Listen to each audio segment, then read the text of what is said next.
Good morning. Happy Christmas. Merry Christmas today. Today is Merry Christmas. Yesterday was Christmas Eve. So yeah, Merry Christmas, everybody. So yesterday after the episode. By the way, good morning. Yesterday after the episode, I watched the movie Aliens. James Cameron. Basically, Alien 2, the second installment. Alien 1, that's Ridley Scott, right?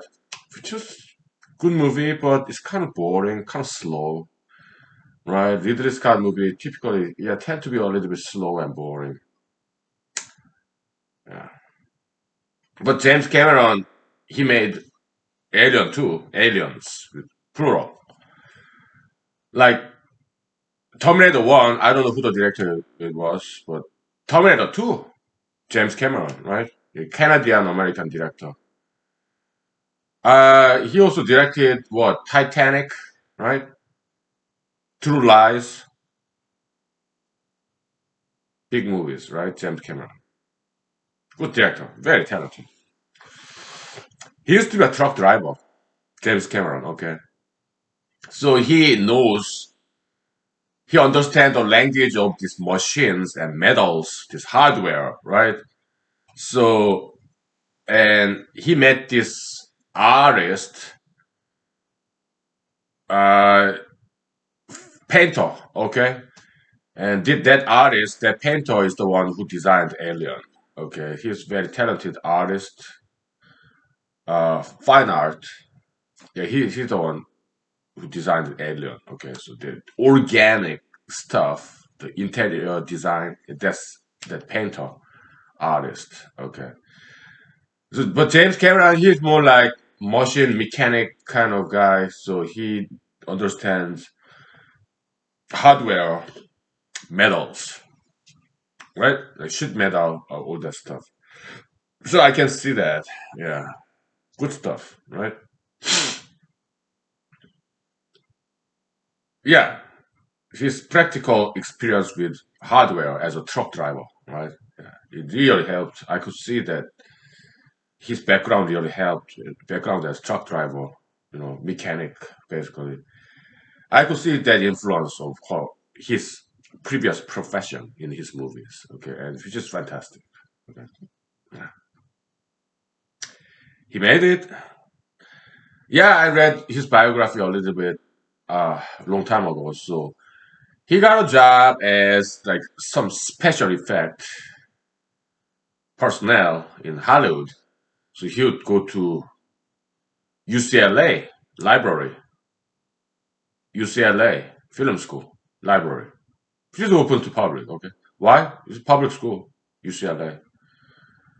So he would go to as not as a student, but as general public, he would go to UCLA library in film school library and then study the latest development in special effects. He would read like PhD dissertation about that. Okay, he studied self-studied man when it comes to cinema. All right, so yeah, that's James Cameron, and he's good. Oh boy, Aliens. I watch Aliens. Yeah, Terminator 2. That's good too. But yeah, I watched Aliens yesterday. The Sigourney Weaver, right? Fantastic, charismatic actress. Ah, she's awesome, right? Sigourney Weaver, great acting, great casting, and also Michael Biehn, right? Michael Biehn, he was also in Terminator movie as well, and also Aliens 2 movie. Yeah, so like True Lies, that's like Arnold Schwarzenegger. So yeah, James Cameron worked with top billing actors, actresses like Leonardo DiCaprio in Titanic movie.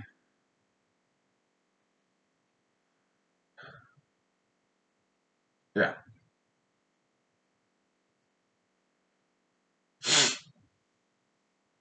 And so Aliens 2, I mean Alien 2, Aliens, the movie was of his main theme is like Terminator 2 is like Linda Hamilton, right? And Aliens, Sigourney Weaver. So James Cameron's main theme is like this Amazonian female leadership, right? Which is cool, yeah. I like Linda Hamilton too. I like her acting as well. She's more like campy acting, more theatrical. Sigourney Weaver, she's more like realism, right? And Linda Hamilton, her acting style is more artsy, more artistic, more exaggerated, like theatrical, right? Some movies are more theatrical than real. By theatrical, I mean more exaggerated acting a little bit, and also not quite realistic, but more fictional.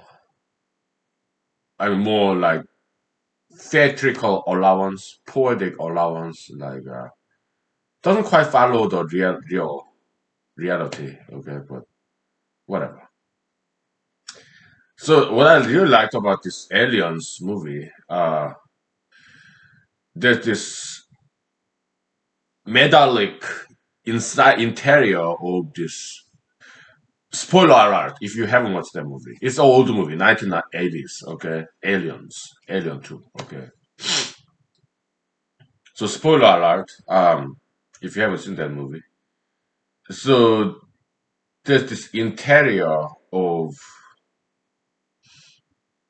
alien colony. I mean, human colony. When so some people went to some different planet and colonized that planet. So there's a mechanical interior, and then you switch into some very organic interior. The aliens' house, basically. So aliens colonized human colony, and yeah, sharp contrast between this inorganic interior, like with metals, and then very organic material. And also the scene where Sigourney Weaver ran into this queen alien that's laying eggs. Oh my goodness, it was just so cool. Yeah, it was just so well filmed. Some movies are like that, like the cinematography, the angle, and the timing, cinematic timing, right? Some movies are like that, like Superman, Superman movies, Superman 2, Superman 3. Superman 1 was kind of boring, right? Yeah, it's kind of slow, but Superman 2, Superman 3, yeah, very well made. And Back to the Future. Well, Back to the Future 2 and 3, I didn't really care for it, but Back to the Future 1, yeah. And Aliens, Terminator 2, those are very well made movies, in my opinion. Like, it's a cinematography, the angle, oh, it's just so well done. Like Back to the Future, spoiler alert, okay, Back to the Future 1, when the Dr. Brown sent Marty to the future, he's like dancing on the street, right? And the camera going up and becoming like bird eyes view, right? I forgot the terminology of that, but yeah, camera rising with this crane. I guess we can call it crane shot. So camera rising from street level to the bird eye view, right? To film this Dr. Brown dancing on the street because he was so happy. His time machine worked.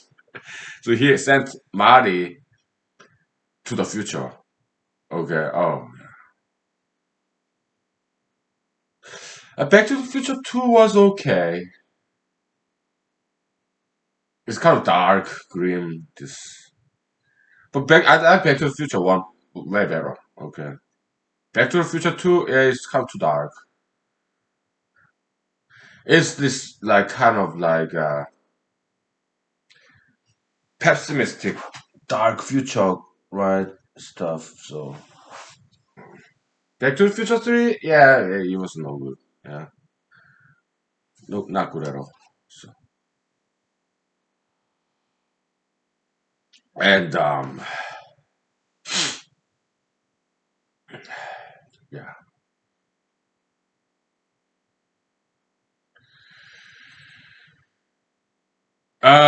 So it's Christmas Day, so I'm gonna say hello to my friends real quick, okay? So, uh,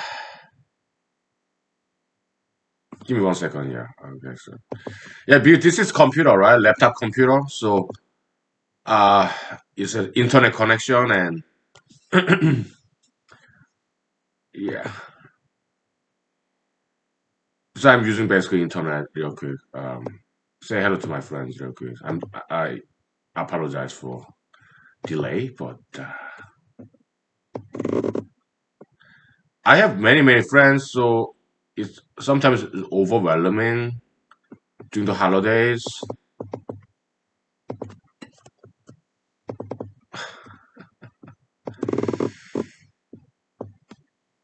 Sometimes overwhelming because I just have too many friends. So I'm like,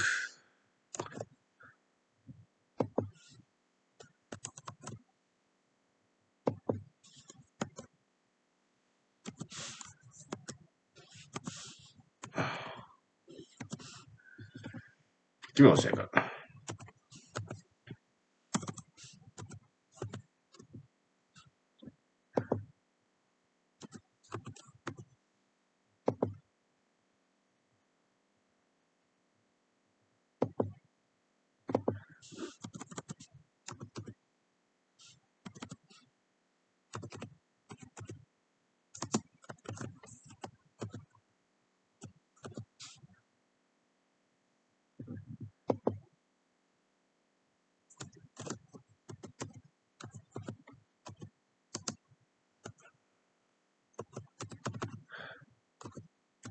Something short and sweet, you know.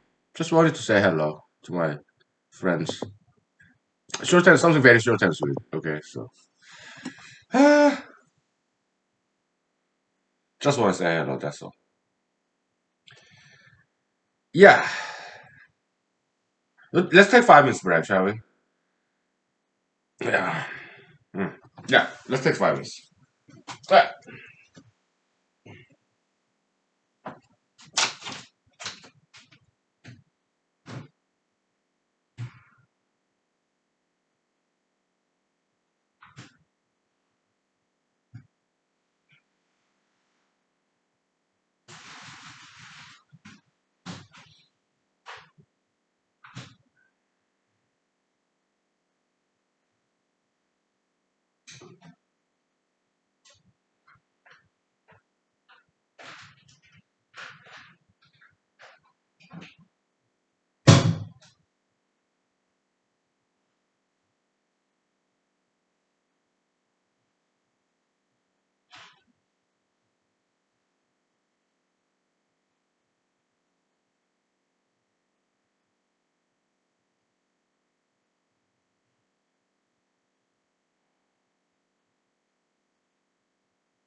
Yeah, so I decided not to send the links to the paper to my friends. Why? It's just too controversial topics, so it's not necessary during this holiday season. Yeah, too much controversy, unnecessary. Anyway, I guess we can do mathematics, right? Yeah, I think I'm kind of ready to get back to this world of numbers. Yeah, world of numbers. I think I'm kind of ready. Oh, well, we have two whiteboards here. Uh, well, let's take a look at this. See what's going on here. And it's partially erased, but that's not important. Okay. Um. Yeah. Sorry. Uh, let's fix the brightness level.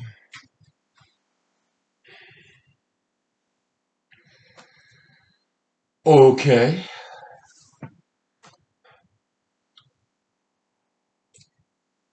Well,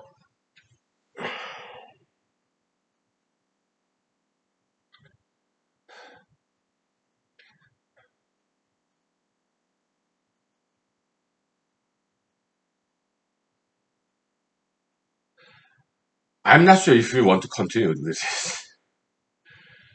Can we just give it up?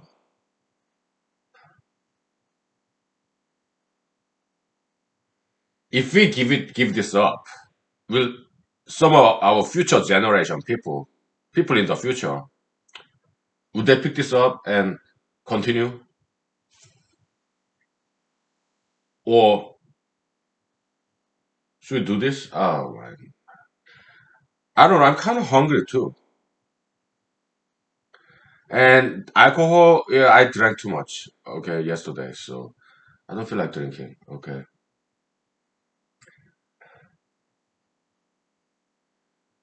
but let me have a quick sandwich. Okay, and then I'll be right back. I'm sorry. Oh boy.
Oh, that was good. That's like half a sandwich. So what kind of sandwich?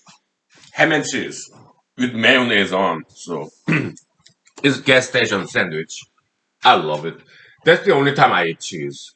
When I buy sandwich in the gas station, like kind of right triangle, isosceles right triangle shape.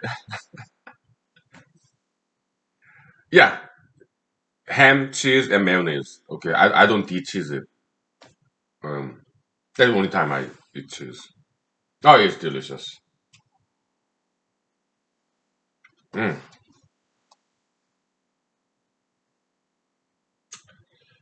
So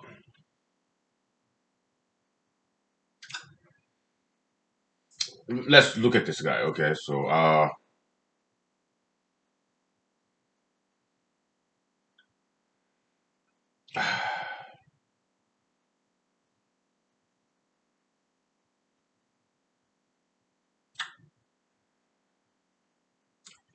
yeah, it's two dimensional object where, but the thing is this. Okay, 7C2 has two tuple as an element of this triangular matrix. Okay, 7C3 has three tuple inside of a triangular object, but inside of a tuple, it's always one dimension. Okay, here you have four tuple because one inside of parentheses you have four numbers, right? 7C4 because you're selecting four numbers out of seven numbers, one through seven. Okay, so but it's always one dimensional. Okay, yeah. So inside of tuple, it's always one dimension. Well, that's good. Okay. Now,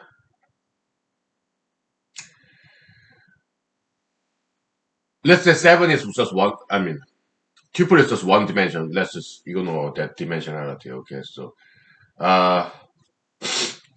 7C3, you have columns, rows, and then stairs, floors. Okay. So you need I, J, and K. Okay. And 7C4, yeah, you have dimensional object where basically you have multiple pyramids. So it's building one, building two. Okay. Pyramid one, pyramid two. Okay. So multiple buildings.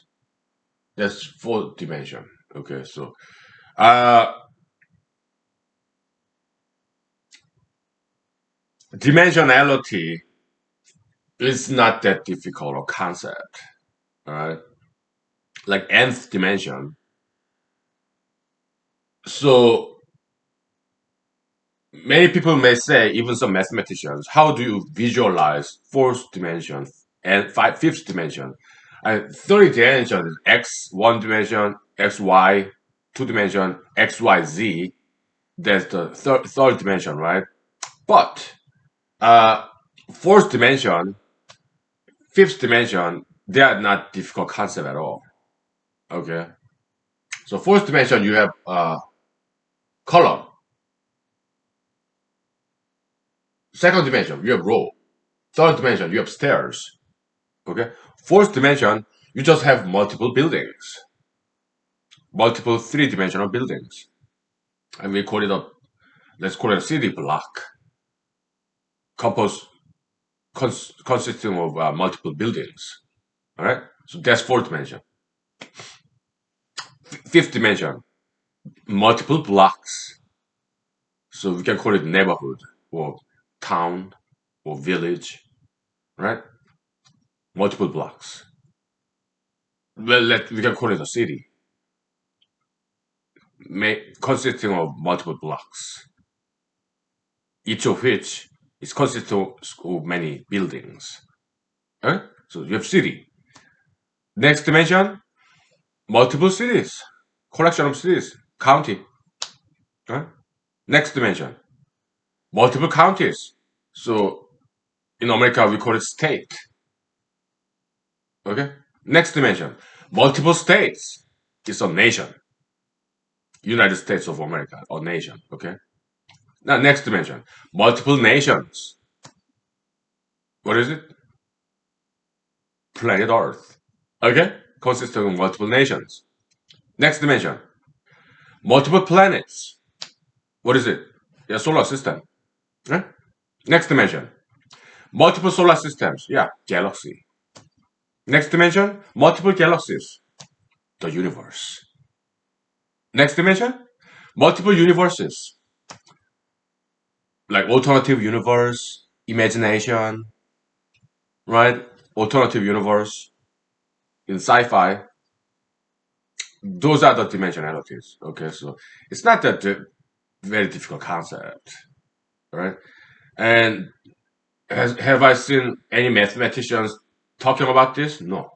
So it could be brand new. All right. But this is not new to us though. We talked about this way back. Pyramid number theory. Okay, so it has some value. It's a good example of dimensionality. All right, dimension theory. Yeah.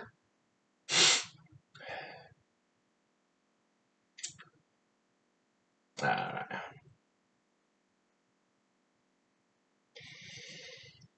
okay, let's just take 5 minutes, shall we? Let's take 5 minutes and then we continue.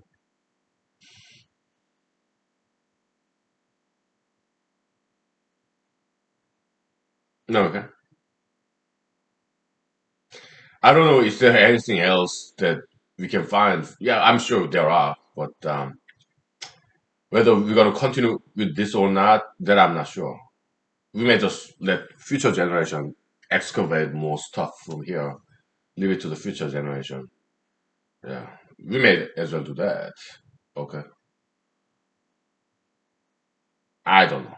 Because I'm kind of getting fed up with all this. Okay, so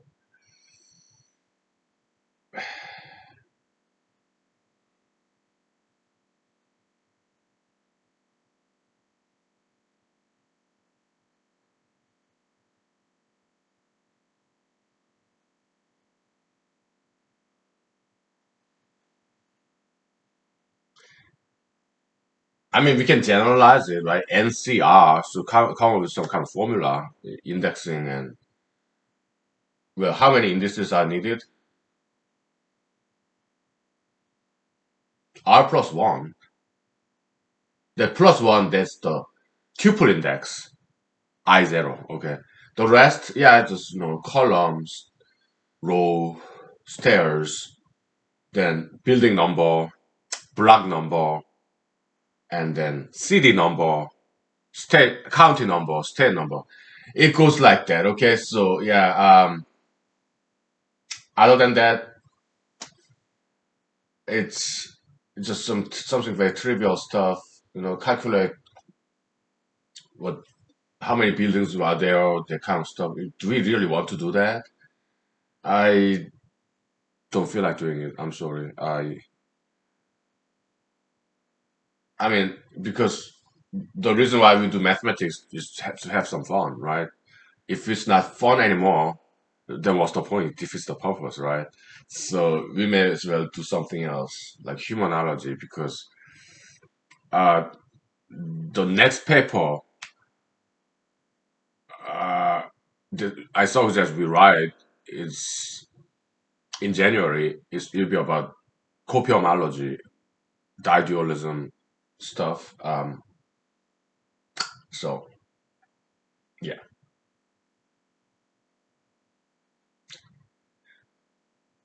it will be more interesting than mathematics. Okay, so why? Because it deals with the human world.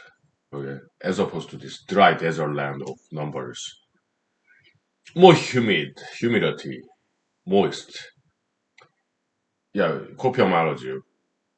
Okay, so yeah, we'll take 5 minutes break and maybe we just start thinking about next paper maybe. Okay, we'll take 5 minutes anyway. Okay, so all right.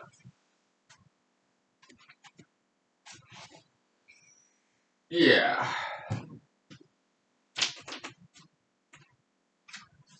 It's pretty outside.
Uh,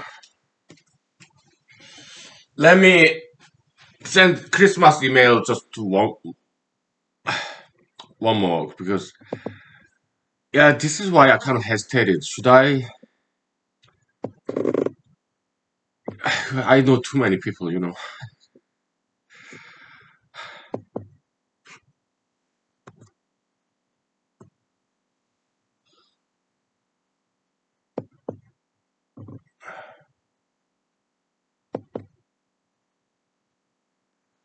Give me 1 second, okay?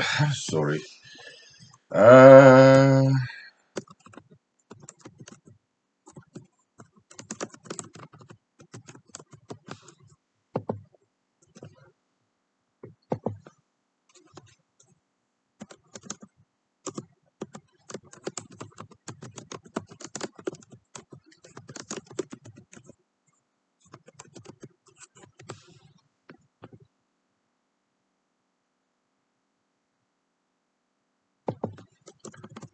something short and sweet.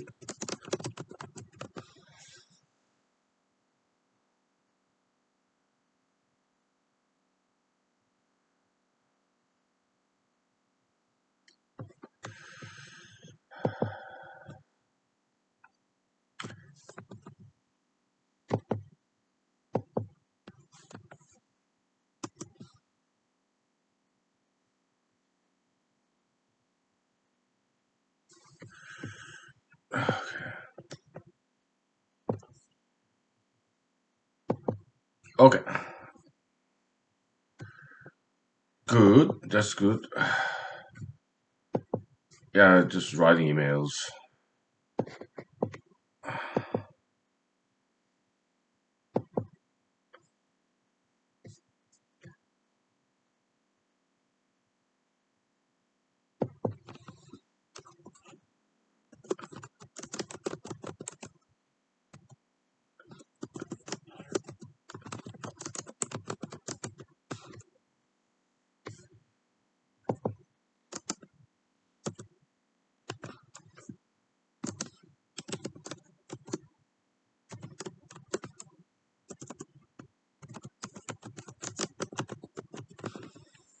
Okay. Okay.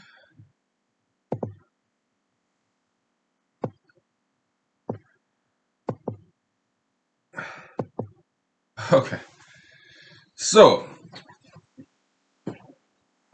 uh, I'm sorry. You have to give me like 5 to 10 minutes. Okay, I gotta go to the bathroom. Okay. All right. So, nature call. Oh boy.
Yeah, sorry about that. And let me grab my cell phone, okay? Oh boy. Oh.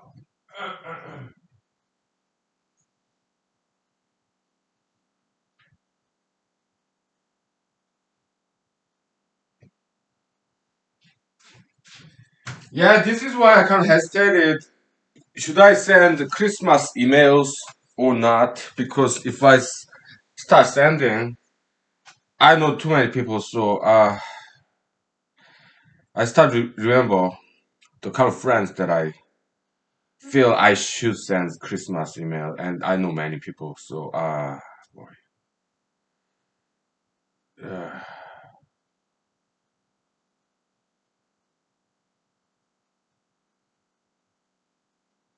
give me 1 second.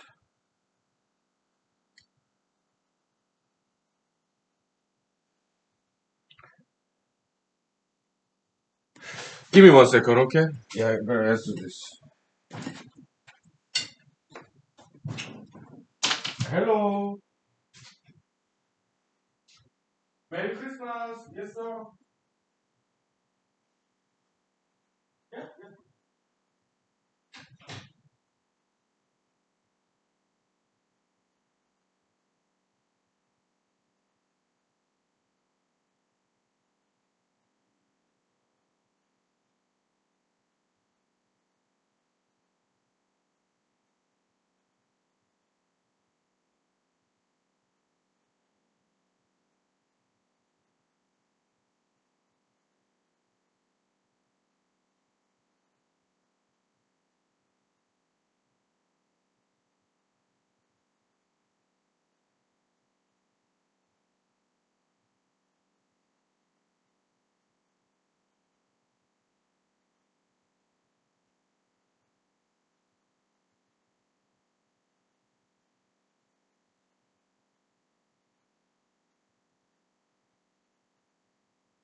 Yeah.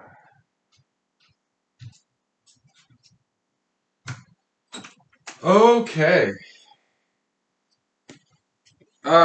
Yeah. Yeah, I have some loose bowel going on. I don't know why. But uh okay, give me 1 second.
Sorry about absenteeism, but being Christmas holiday, oh, chatting with my friends.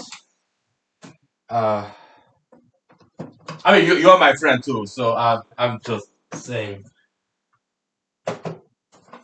the the kind of people that I like do like email correspondence, you know. Uh, okay, let's just erase all this. Let's forget about mathematics. Okay, we did enough of that. So, copium So, um, that's the topic. Didualism and copium That's the topic of next paper. And so it will be a little bit boring for me because I'm just too familiar with this concept, and but I never. Well, I kind of wrote about it in some of the novels that I wrote about 4 or 5 years ago. I used to write novels, okay, but not in academic paper. So it'll be first time for me to do that, and so well, we probably have to start with the definition. What is copium? Well, copium is anything with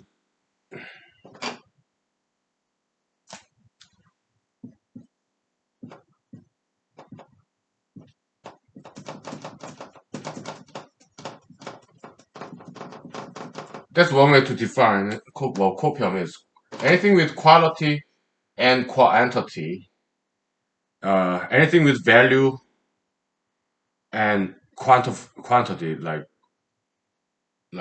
space, time, money, happiness, all those things.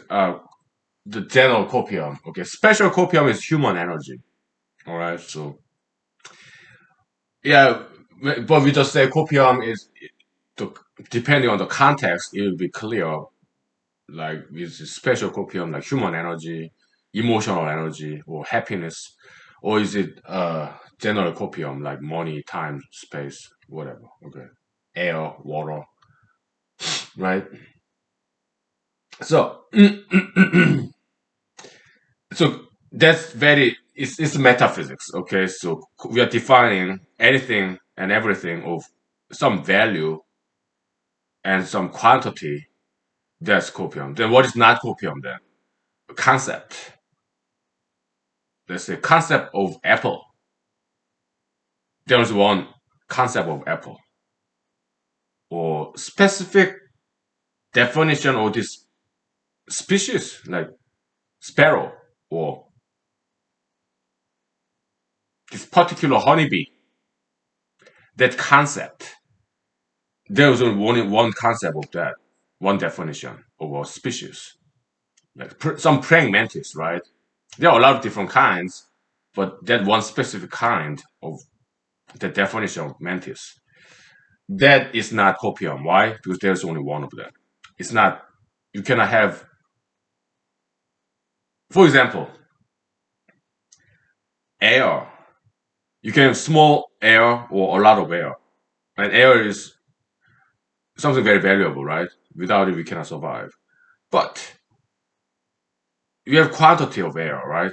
Air is quantifiable, but the definition of oxygen, like O2, that definition, the concept of oxygen, there's only one definition of oxygen, one concept of what oxygen is, right?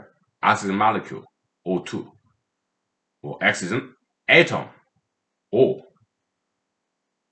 That's not copium. Why? Because it's not quantifiable. You cannot have multiple definitions. There's only one concept, right? So that's the distinction. Okay. So why do we define copium that way? Something with quantity. Because once we define that, then it's like metaphysical modeling to understand the world. It is metaphysics. Okay. For example, general copium. Okay, so anything with any quantity. Space. All right. Because between two different kinds of copiums, they're interchangeable. They're convertible. You can convert one copium to another copium. Okay.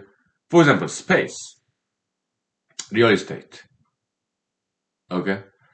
Uh, it's a copium, so space, and you can convert money into space.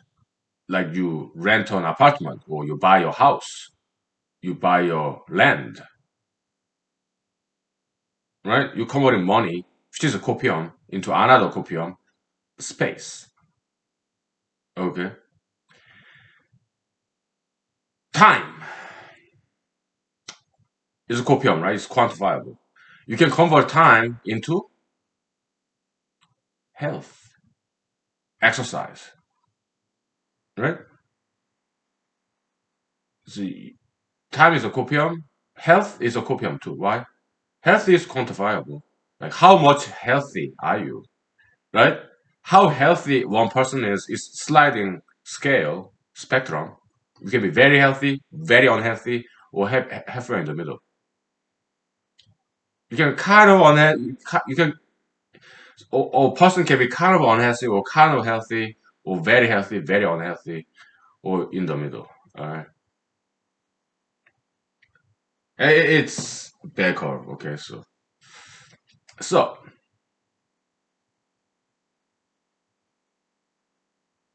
yeah, you can convert time into exercise. So convert time. You can convert your time to um health.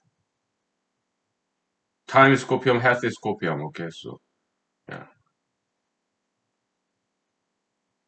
Mhm. So uh,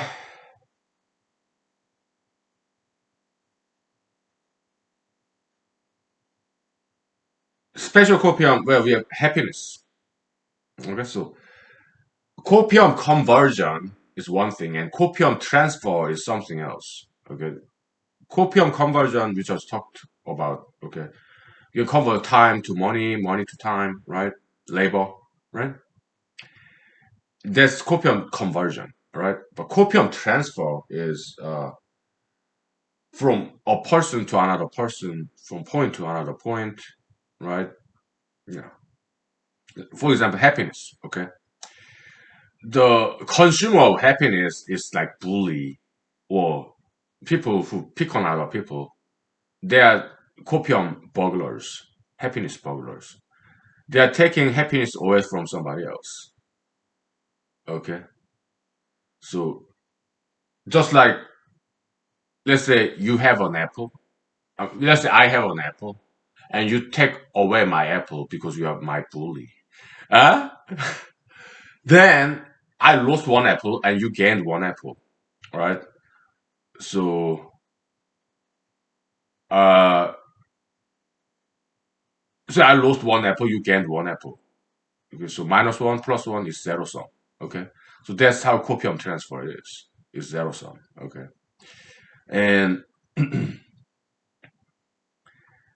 let's say you insult me. Hey, that stupid Asian again. I'm like, oh, okay. So I feel bad and you feel good. Why?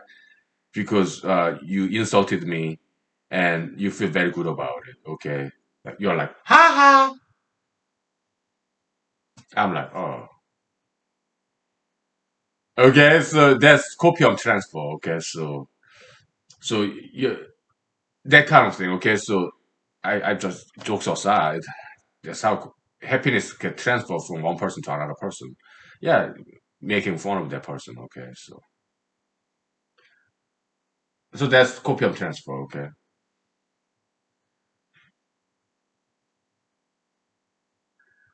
yeah. Is there more to write about it? More to say about copium? That's pretty much it. That's pretty much it. And everything else will be about application, observation of some real world examples. Okay. For example, control, power. It's like this. Okay. So copium transfer, the natural direction of copium transfer, copium flow is this. Okay. Positive copium goes up, negative copium goes down. All right. That's natural direction of copium transfer, copium flow. For example, then what is up and what is down? Well, that's like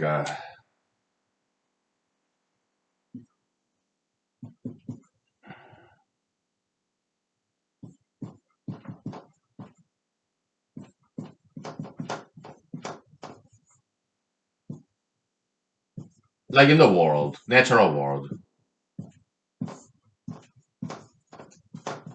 The strong feed on the weak.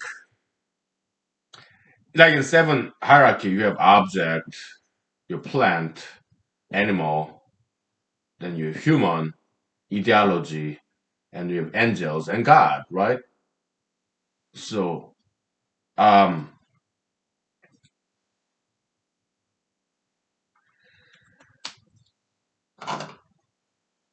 plants eat objects, inanimate objects like water, air, sunlight, minerals in the soil, objects. Okay, that's what plant eat. Right? Herbivores, animals, they eat plants and they also eat objects. Humans, we eat animals, plants, objects. Okay, ideology, yeah, they eat people, they eat animals, plants, objects. The ideology, in the name of ideology, for the sake of ideology, like religion and whatever. Okay, you have Volta, right? Some ideology, political ideology like republicanism or liberalism. Yeah, people get around money, food, dinner table, like in some conference or party, Democratic Party, okay, National Convention. Yeah, they bring animal, plants, food, okay, and objects like speaker or television set, whatever, okay. Yeah, ideology, they control everything below, right? So, big fish eating small fish, alright? Strong bear eat weak, like caribou, caribou calf, right? Big bear eat salmon, right? So the meat of smaller animal become food of bigger animal in nature. How about in human world?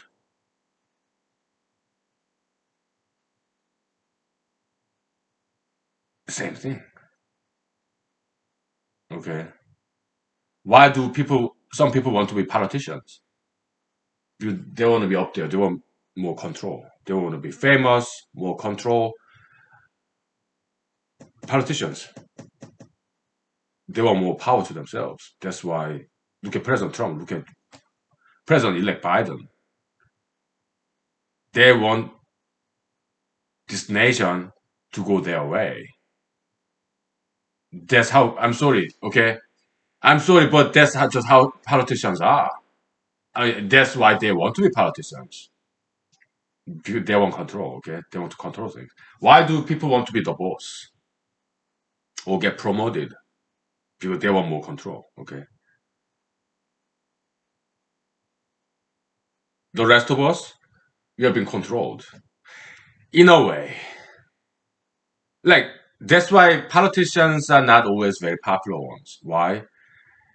Because if the President Trump, he make Republicans happy and Democrats very unhappy.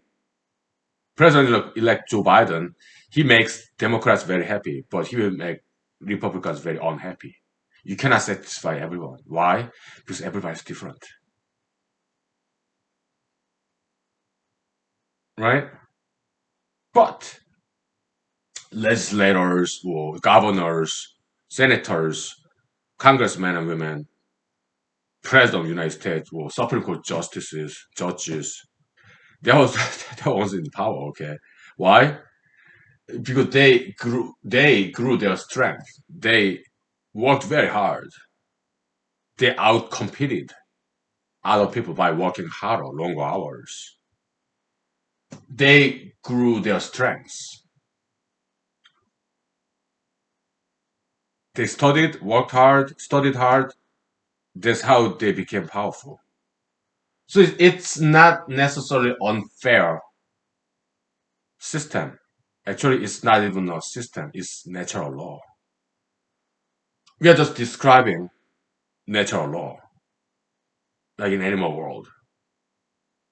Okay, it's the strong feed on the weak. Human world, it follows that natural law. We are just describing it. There have been some ideologies like communism, Marxism, that try to defy this law. They wanted to even out the ground, right? It didn't work. Why? Because no ideology can defy natural law. And the strong feed on the weak, that kind of triangular hierarchy that is found in nature, it is also found in human world as well. And no ideology can change that. Why? Because it's just the way it works in the world.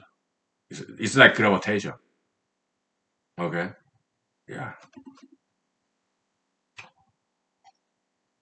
That's why Marxism, communism failed. Because they didn't know about that kind of natural law. We do.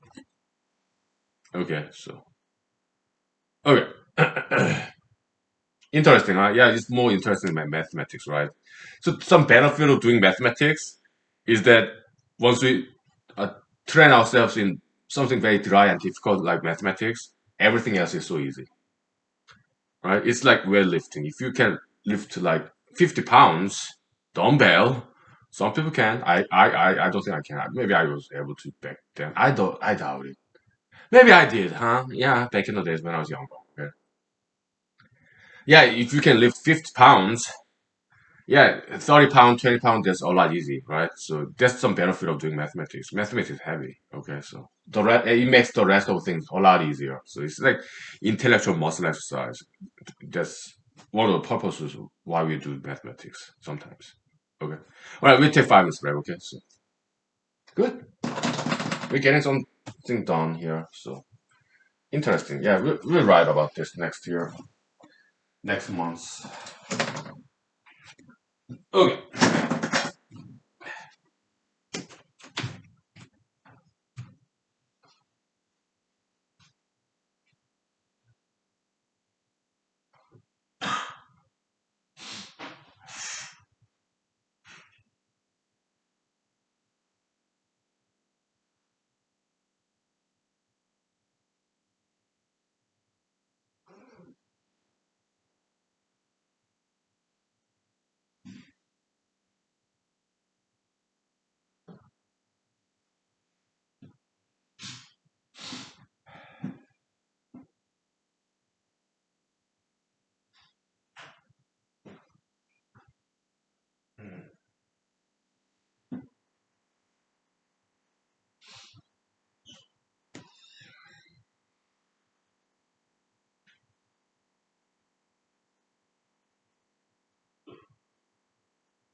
Okay.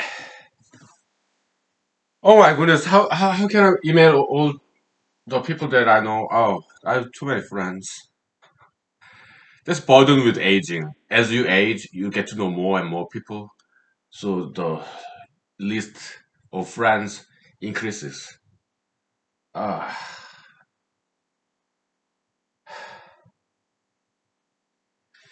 well, it's early in the afternoon, so I have whole day. So I just email them one by one. Oh my goodness. Oh,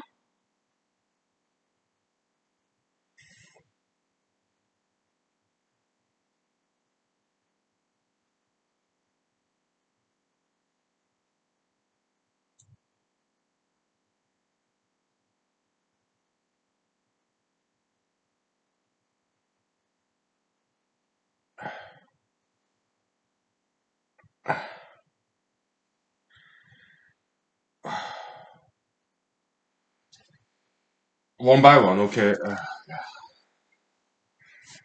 I love my friends, but I just have too many of them. Okay.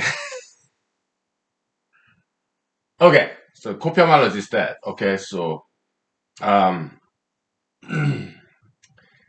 it we can also think of this as a market operation. We can think of this as a market economic phenomena. All right. Uh, a person, if this person has a lot of knowledge, experience, expertise, that person is in high demand. Okay. Um,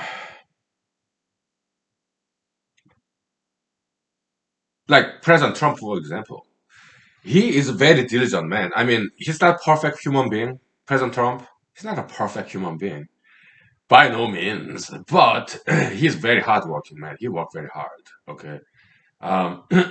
Because yeah, I read some parts of Miss Mary Trump's book. Too much and never enough, something like that. Okay, she's a good writer. Okay, but I stopped reading it. Okay, so due to some ideological differences. Okay, irreconcilable difference. And she's LGBT community member. Okay, so okay, then I'm not reading the her book. Later on, she confessed in the book, like about halfway in the book. Okay, so I stopped reading it. Okay. Anyway, but what I've read about half of that book, okay, it was good. And uh, President Trump has a older brother, Fred Freddie Trump. Okay, he was quite well accomplished person too. He was a pilot. Oh, to be a pilot, man, that's not. I'm sure that's very difficult to learn how to fly. Oh, I'm sure it's not easy at all. But he learned it. Okay, so but President Trump, uh, he's as a second son in the family. He had the pressure to prove himself because Fred Trump Senior, President Trump's father, he's an old school guy, so he was thinking about giving his real estate development empire, Trump Management Company, to his eldest son. So Freddie Trump, I guess he was kind of like about complacent, right, as the fourth son of this Trump family. So, but second son Donald Trump, he had to prove himself to be better than his older elder brother. So he worked quite hard, and he became Trump Senior's favorite son. Okay, and he worked hard. Donald Trump, yeah, not very smart man, but he got some wisdom too, experience, and he have a lot of connection, very well connected, and he worked very hard to make a lot of influential friends. Okay, and yeah, a lot of inheritance, yes, but also worked very hard, a lot harder than Freddie Trump. Freddie Trump was more about, you know, having joy travel with his airplanes and yacht, go out fishing, water ski. That was his more main focus of life, just having fun, okay? And Donald Trump, on the other hand, he was quite busy working with his father, okay? And he learned a lot. I've read about three, four, or five of his books, okay? Art of deal making and art of coming back and art of staying high, something like that, okay? Maybe three books, okay? But yeah, I read his books and it was very educational. So obviously he knows good things, okay? Yeah, I think he learned pretty well. He's kind of street smart, not book smart, okay? But and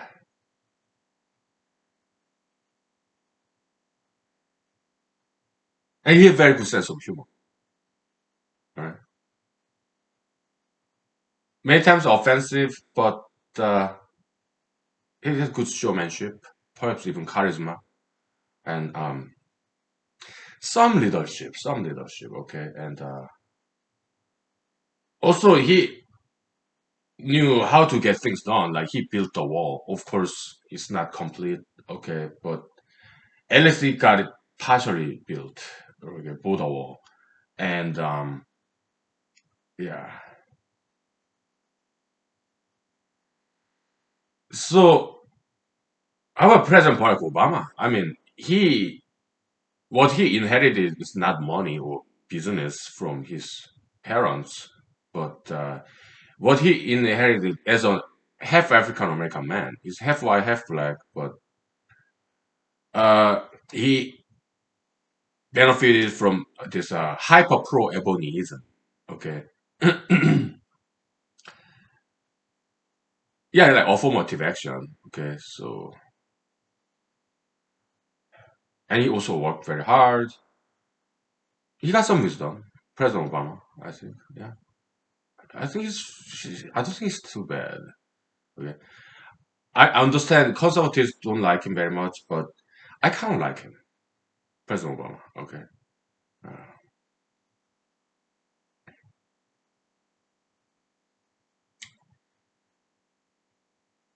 and he worked very hard, and of course he's not perfect, right? But he worked very hard. Okay. Well, let's take 5 minutes break, okay, and then I'll tell you some experience of my Alaska State Senate campaign. Okay, so yeah. Okay.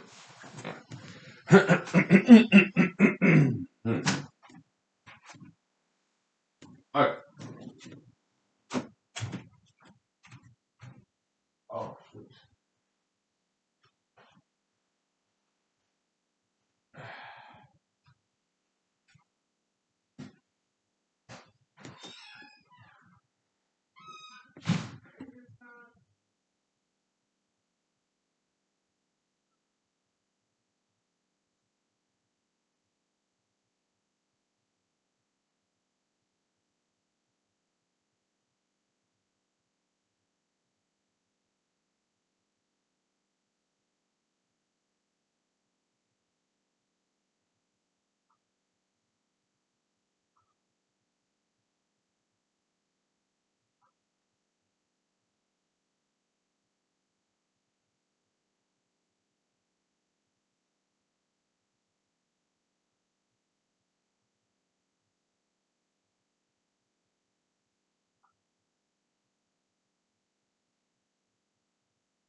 So Alaska State Senate, uh, yeah, the incumbent got elected. He's a nice guy. I like him a lot. So, no problem, no hard feelings.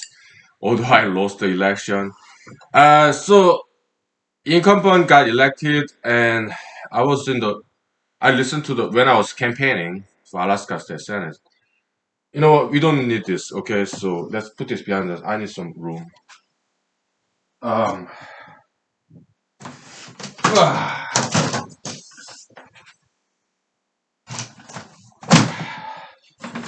it's behind us. So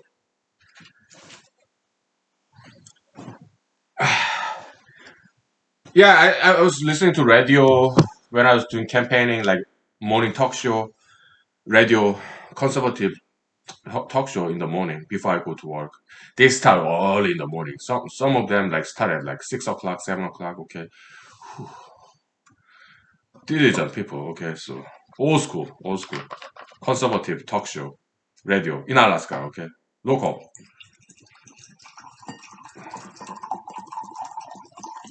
So lady called and she was voicing her support to the incumbent. Okay, yeah, this person must be reelected. And I was like, why? Because he's your friend? Didn't make any sense to me at all. Okay. There were other candidates and me. Okay. There were like seven of us. It was hotly contended race. In the Republican primary alone. Huh? So, yeah, in pub, because I'm very good at public speech. Okay. So it was just obvious. So painfully obvious that I'm just smarter than all the other candidates. Am I arrogant? Sure, I'm sorry. Okay, but it was just painfully obvious that I was just way more smarter and more educated than all other candidates combined. Okay, but they voted for their friends basically. Okay, so let me refill this vodka. Okay, coconut vodka. So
so yeah,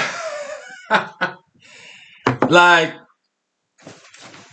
what I learned in the election is this. Okay, campaign is that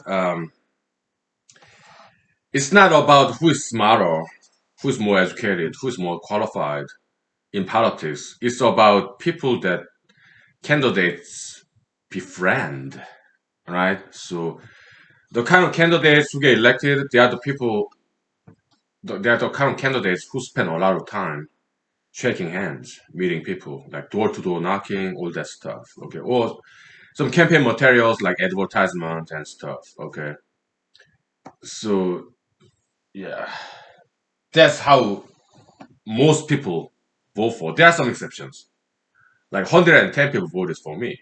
those are the more metaphysical kind of people, and some voters are like that. They are like kind of like saints. They're metaphysical kind of people, so that when they look at candidates, they vote for somebody who's smarter, more educated.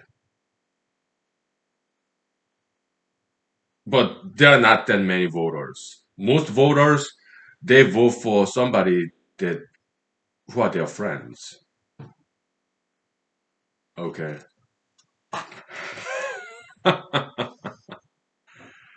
It's a reality. Okay. So yeah.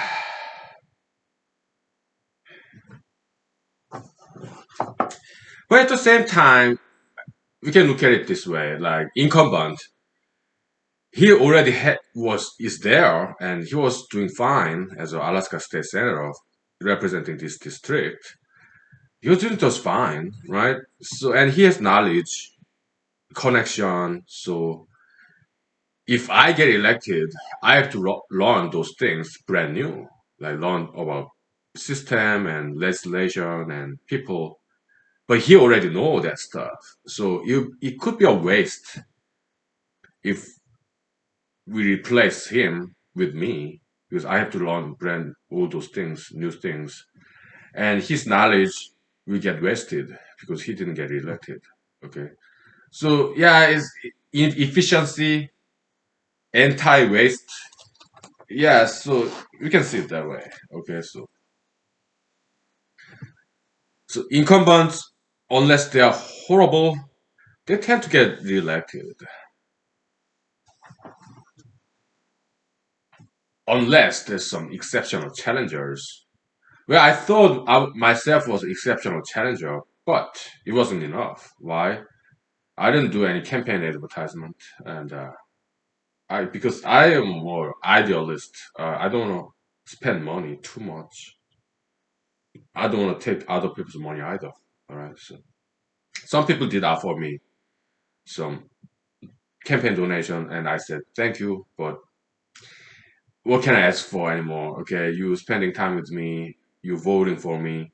Oh, how can I ask your money? That's too greedy. So I turned down their offers. Okay. Also, election law, right? Accounting, too much work, and I don't want to. Uh, I don't want to work too much. Other candidates, they campaigned very hard, and they got a lot more votes than I did. So I did congratulate them. Okay, so but I don't want to work too hard, so I just want to enjoy it. So my campaign was more like, yeah, I was serious about it. It's more than a hobby. It was ambition too. Okay, but at the same time, I didn't campaign too hard. Why? I want to enjoy life. Okay, so I lost. That's why I lost. Okay, and looking back, I'm kind of glad I lost. Okay, why? I mean, because of the failure, election failure, I started writing down papers, and I'll continue to do so. Next year, year 2022, I run for United States Senate. Okay, uh, but I'm not gonna campaign at all unless I'm invited. I won't go anywhere. Okay, it was very passive campaign. Why? I realized the kind of campaign I do, like go to karaoke bars and dance clubs and restaurants, it doesn't make that much difference. Okay. I mean, I got 110 votes. That's a lot. Okay. I mean, to me, okay. I got the least number of votes. Other people, they got a lot more. Okay. Like, but because they know a lot more people than I do. All other candidates in Alaska State Senate race, they lived in Alaska a lot longer than I had.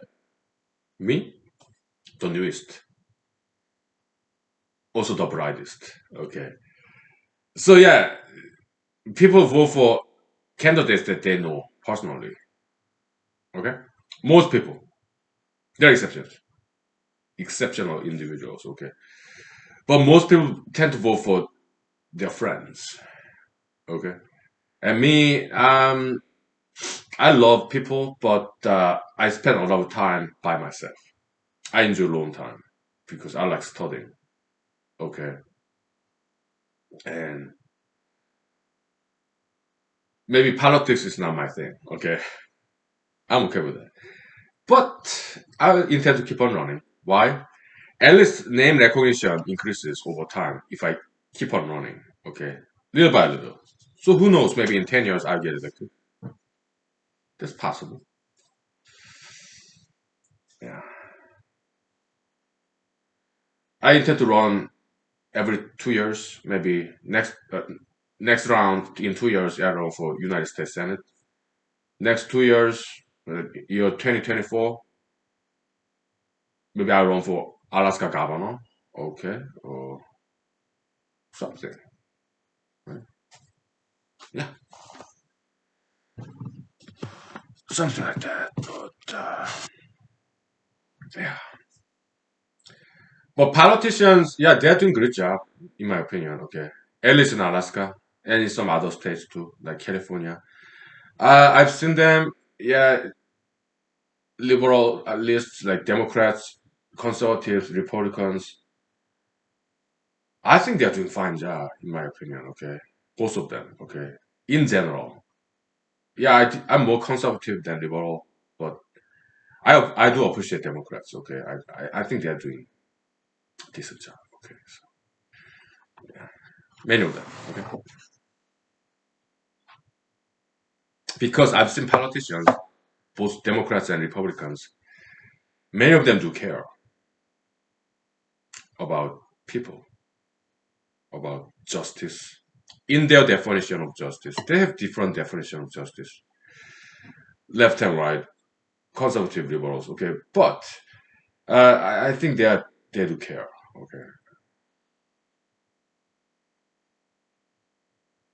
they are not too bad. I don't think.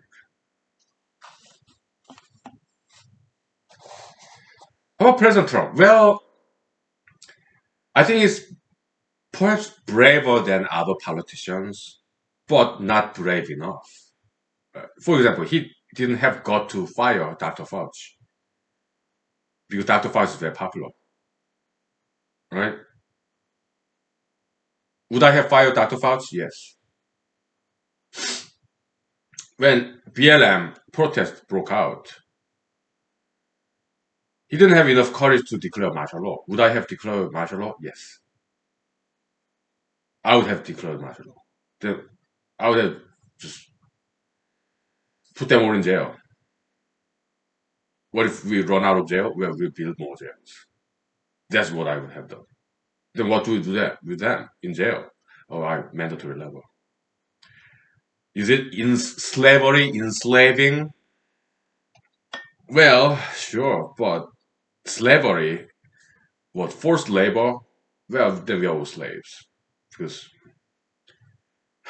how many people want to go to work? Okay, labor is always forced. Okay, unless there's some small percentage of people who enjoy what they do for work. Okay, but that's very small percentage. Okay,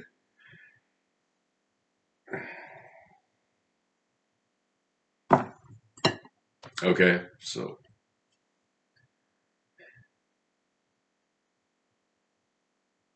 yeah, so President Trump is perhaps more brave than other politicians, but he was not brave enough to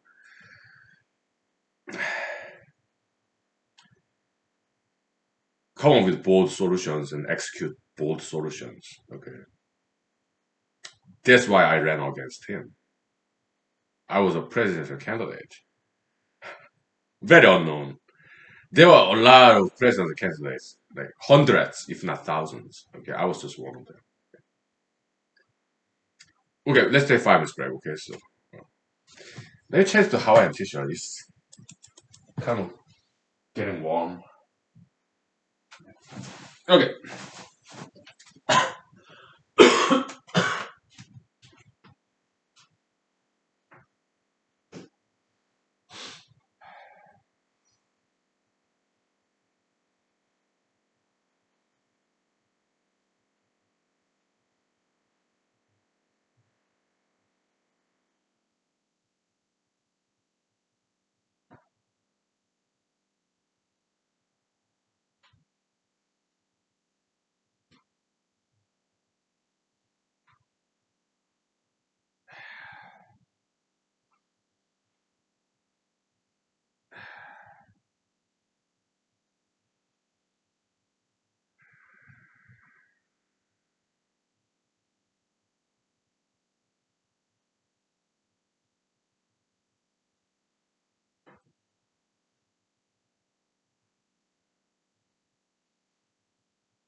Okay, so I sent Christmas email to some more friends of mine. Um, I mean, the kind of people that like my former bosses, former professors, uh, the kind of people I owe. Okay, so yeah, I owe you too, but I don't know your email address. Okay, so but you don't have to give it to me. Okay, it's just Merry Christmas. Thank you. Okay, yeah, yeah. May your 2021 brings you and your family happiness, success, and health. In Jesus, Amen. Okay, or just Merry Christmas, Happy New Year. Okay, I don't know what your religion is. Okay, so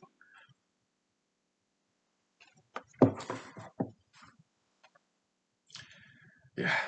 Okay, so what else? So we talked about politics, and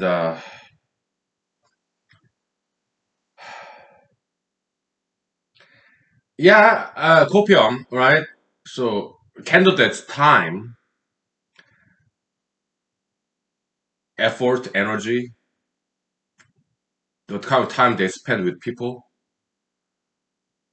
that copium of time, energy, effort, it get converted into copium of votes. Yeah, vote quantifiable, right? Something very valuable too. Yeah, so copium conversion. Okay, so that's metaphysics. Okay, so the kind of metaphysics is very practical, right? Traditionally, Western philosophy or Eastern philosophy like Buddhism, that kind of metaphysics, they tend to be too theoretical. Like Immanuel Kant, for example, all right? Too theoretical, okay? But in humanology, this copiumology, metaphysics of copium, there's something extremely practical, okay? So there's very practical metaphysics. So copium conversion, okay? Yeah, we take clue from physics, like energy conversion.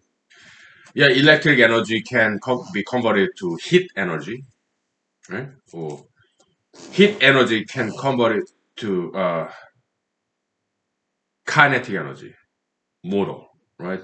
The steam engine, right? Turbine, yeah, yeah. So energy conversion, conversion of energy from one kind of energy to different form of energy, right? So, yeah. So, copium metaphysics is very much based on physics because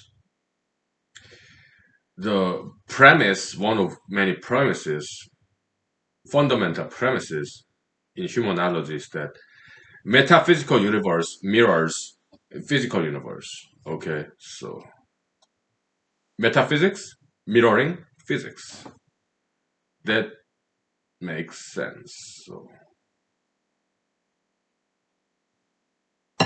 yeah. What else?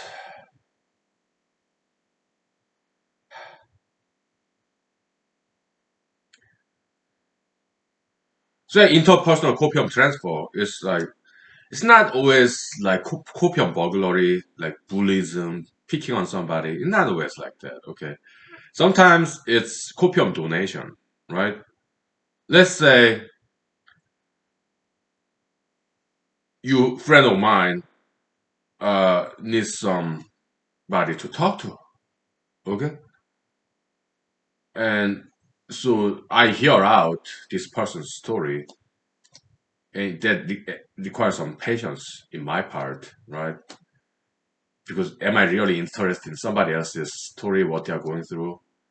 Not really.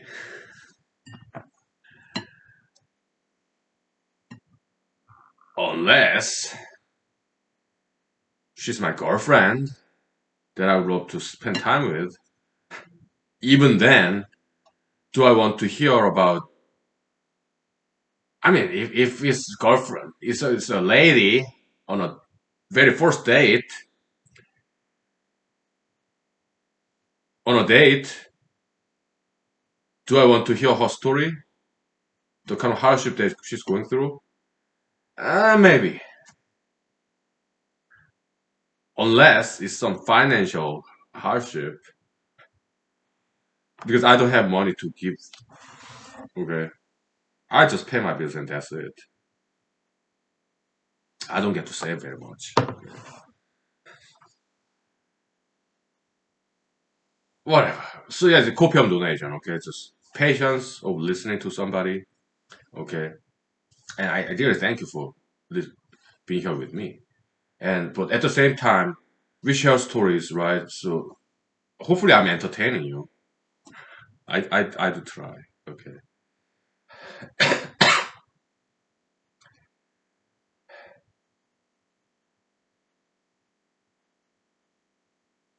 So more humanology? I think we did enough. Okay, so yeah. Ooh, it's getting hot. We'll take 5 minutes break, okay? Wait, 5 to 10 minutes. Yeah, I was lose bowel today. Ate a lot of vegetables, so yeah.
Uh, so we did some humanology. That's enough. Okay, one thing at a time, right? We don't want to do too much of that.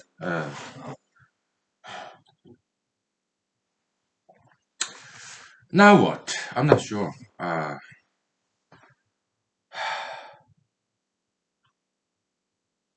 Maybe some movie story. Yeah, Aliens. I watched it last night. Spoiler alert. Okay, spoiler alert. So Sigourney Weaver, right? Somehow this queen alien got into the spaceship and the main bigger ship, mothership, and then Sigourney Weaver. It was so dramatic. It was so beautifully filmed. The cinematography is fantastic. Yeah, the door hatch hanger door opens and Sigourney Weaver with this machinery kind of robot, the forklifter. Okay, oh my god, it was so beautifully done. It was like central shot, right? Slowly opening this door, and she's like, "Yeah, let's fight this queen alien." It was just so beautifully done. I watched the whole movie last night. Okay, oh boy, and I bought it in Amazon Prime. It was pricey. It was like $15, but I might watch it later again. So I think it's movie like that. It's worthwhile to buy, purchase. Okay, so good movie. Oh, yeah.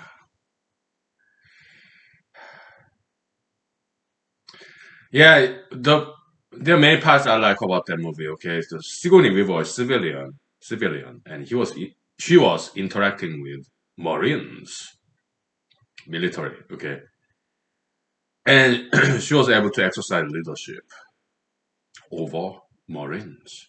Okay, as a civilian, right?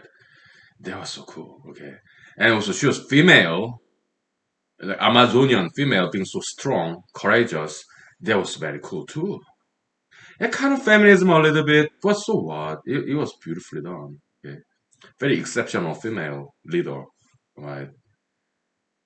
Rescuing this little girl, right? It was just so beautifully done.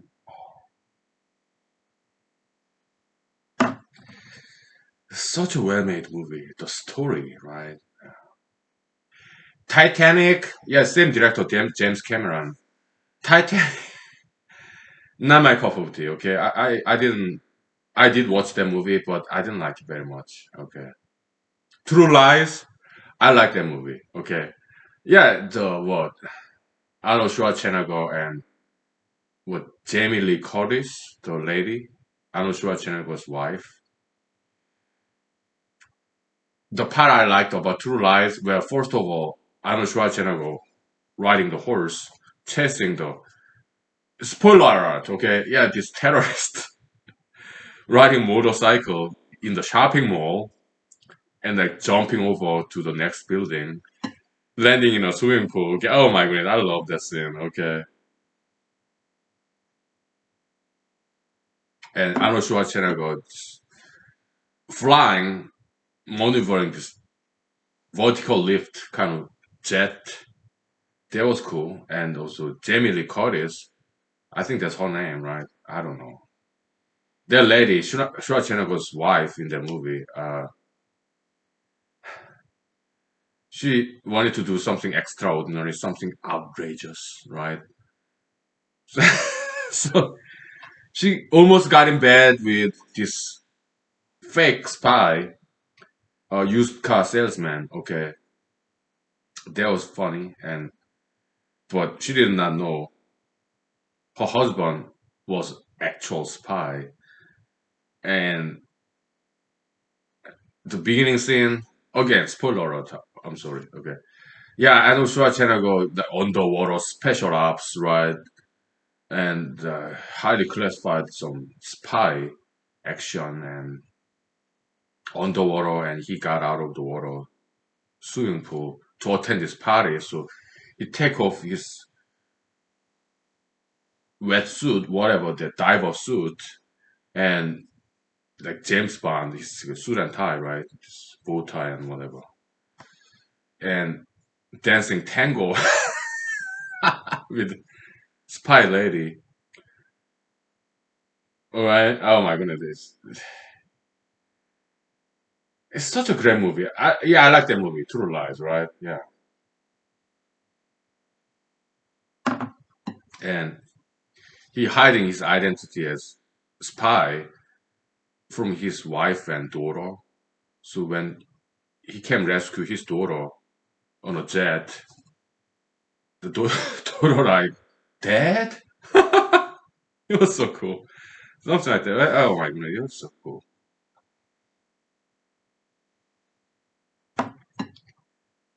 But one part I did not like, the Jamie Lee Curtis kind of getting half naked in front of her husband. And that's kind of fun, okay? She tried to dance, right? But that scene, it kind of this too sexually explicit. Okay, so I did not like that part. I mean, she got beautiful body, I get it, but that scene wasn't that much necessary, in my opinion. Okay, it's too sexually explicit, so I didn't like that part particularly. But other than that, yeah, great movie, spy comedy. James Cameron, this guy's something else. And that animated 3D animated movie Avatar, I did not like that movie. I did watch it, but those aliens just too ugly. And this smart or lack too many lines. Smart or lack, I did not like that kind of smart ASS kind of too much words, too much talking. Okay, I don't like that kind.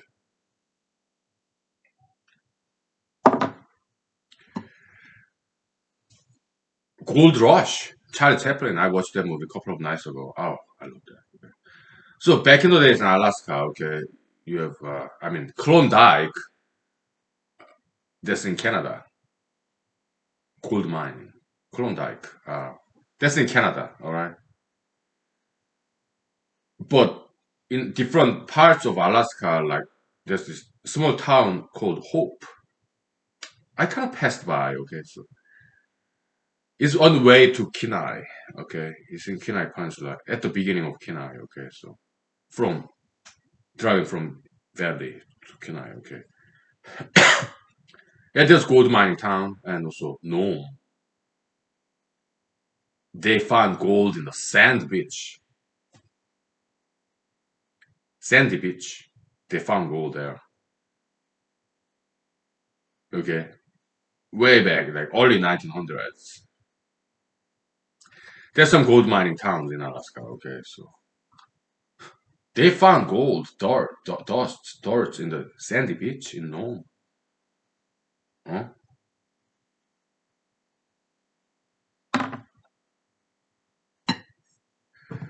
But yeah, Chilkoot Pass. I think that's in Alaska. Okay, I think so. On the way to Klondike, right? Yeah, but Klondike is in Canada. Okay, so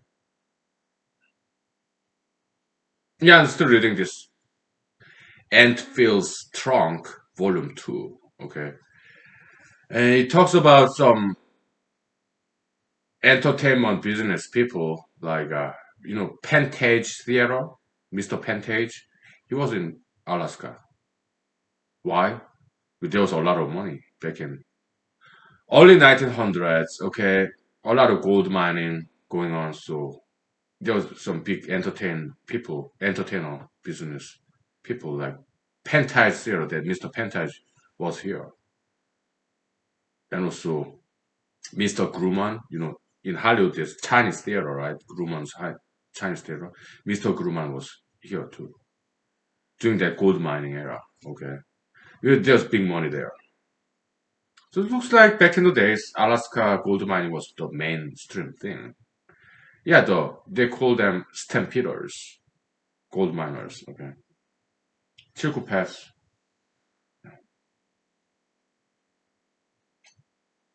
They did find many gold in Alaska, also in Canada. Okay, yeah. Some people left Alaska after that, and some people stayed. Mhm. So there are some big names, okay? Those mining corporations, okay? I met some descendants of those big names, mining companies. Some of them. I met some descendants of those big name families, okay?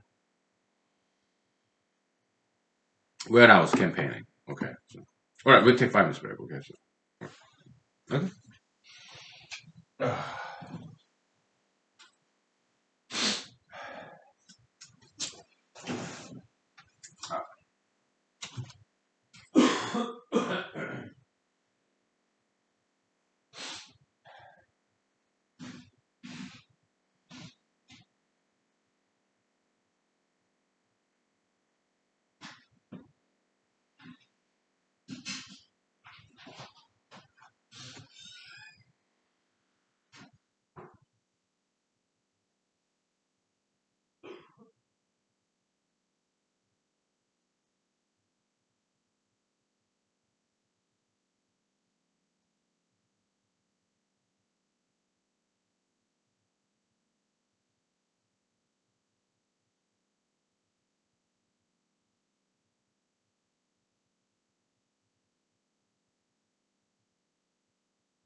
So some gift idea, Christmas gift idea. One time I had this family friend, so who happened to be my boss. So I have to be very careful about what kind of gift I would give. Okay.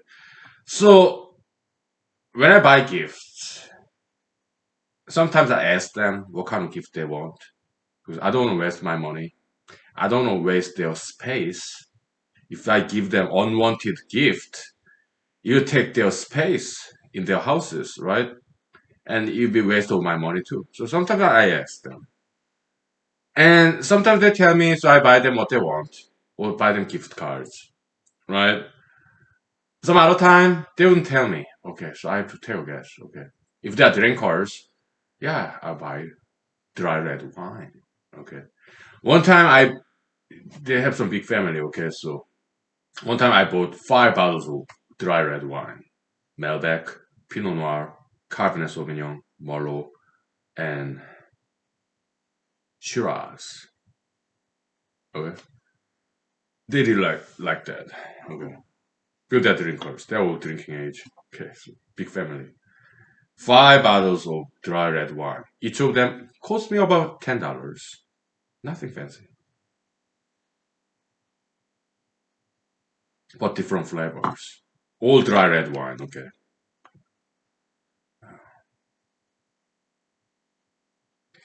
This red wine is Carlo Rossi. I guess Italian, Californian American. Okay, California wine. Carlo Rossi, and it's Burgundy. Did I say it right? Is it Burgundy? Yeah, it's Burgundy. Okay. I was confused between Burgundy and mahogany. Mahogany is like furniture, like wood, right? I was confused. Burgundy, also Bourbon. Bourbon is whiskey, right? I was confused those. So mahogany, that's like brown wood furniture, I guess.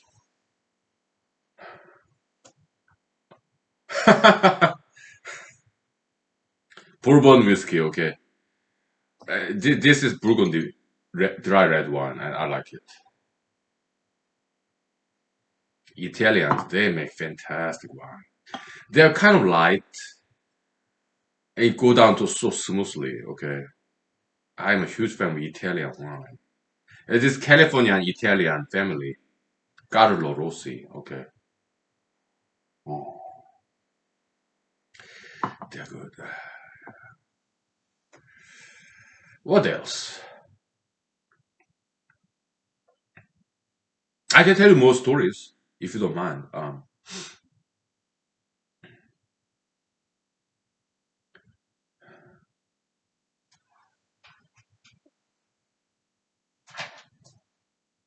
Ah,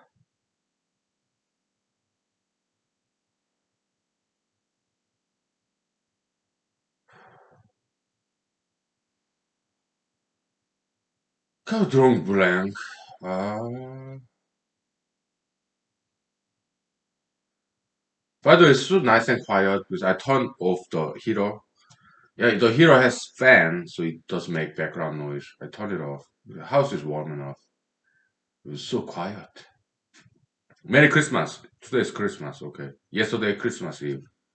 Uh, Also, Happy Friday. Okay. Yeah.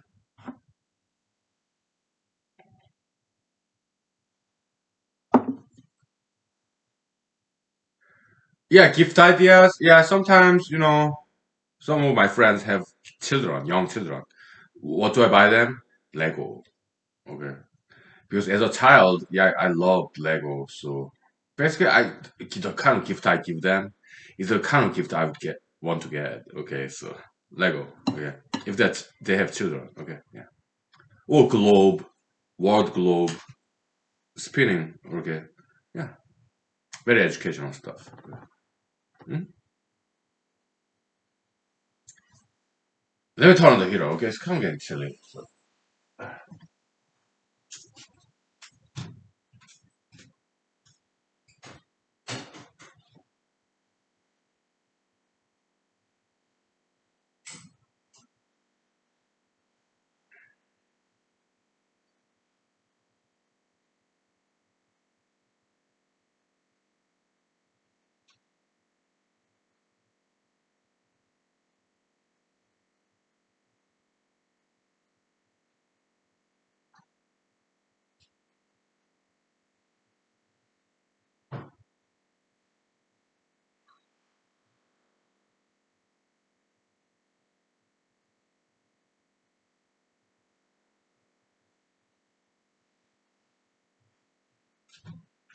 Okay,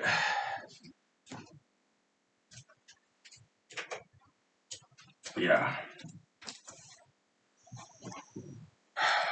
What would I like to get as a Christmas gift? What do you think?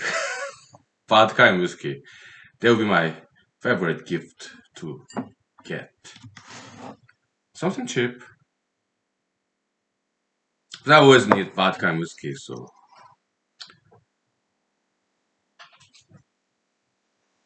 yeah.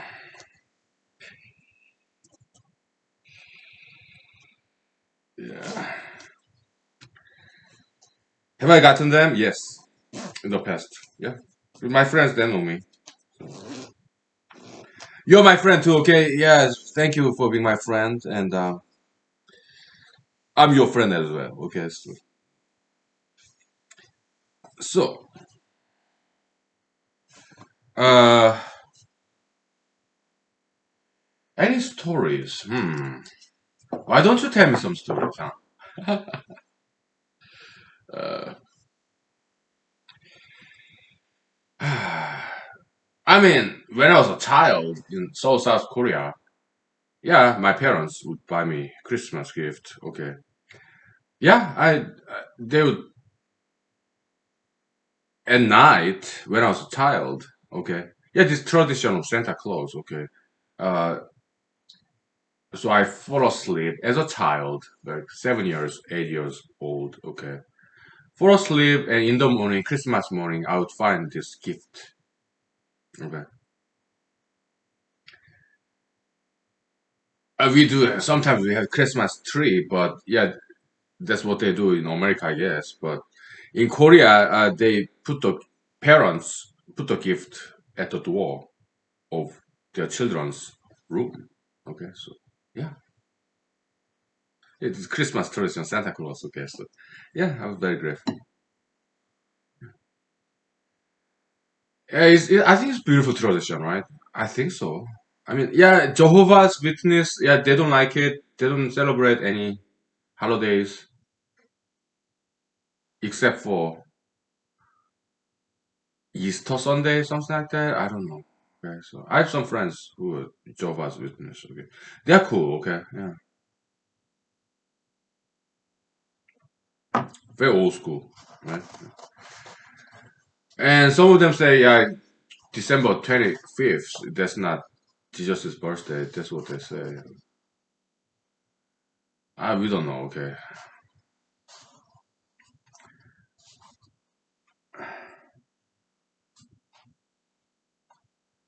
but yeah, Jehovah's Witnesses they don't like Halloween.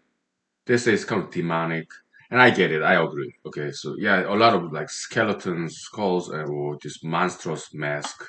I don't like that. But some people during Halloween they dress up very like Hollywood style, like very beautiful, like a princess, or sometimes miniskirt, tank top for ladies, high heel shoes. I think it's beautiful. Okay, I don't like this demonic stuff, the makeup or. But during the Halloween, I dress up as suit and tie, just dress nicely. Okay, during the Halloween, and some ladies they dress very beautifully, like mini skirt, short skirt, and high heel shoes. Those are the kinds of costumes I really like, or some funny costumes. Okay, but the kind of Halloween costume I do not like. Some guys, something scary. I don't like that monsters theme. Alright. Last Halloween at the end of October, October 31st. Yeah, I went to a bar club. Okay, I did enjoy people's costumes. Okay, they put money, time for costume. Yeah, it was cool. Sometimes very funny, humorous costumes. Right, very smart.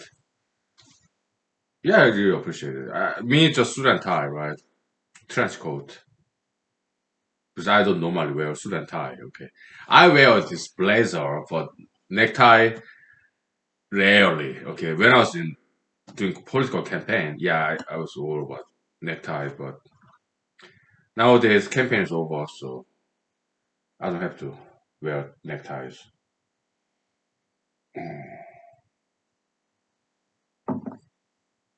So back in the days, during like Thanksgiving or Christmas, yeah, I was invited to family friends. All right, yeah, I did wear suit and tie, necktie. Why? I wanted to be presentable. How many people in Thanksgiving, Christmas party? Like 5, 10, sometimes 15. Okay. I wanted to be presentable, so suit and tie. Yeah.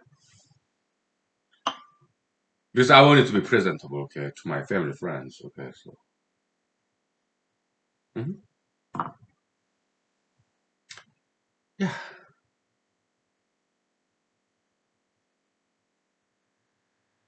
What else? Well, Merry Christmas. Happy New Year. Okay. God bless you. And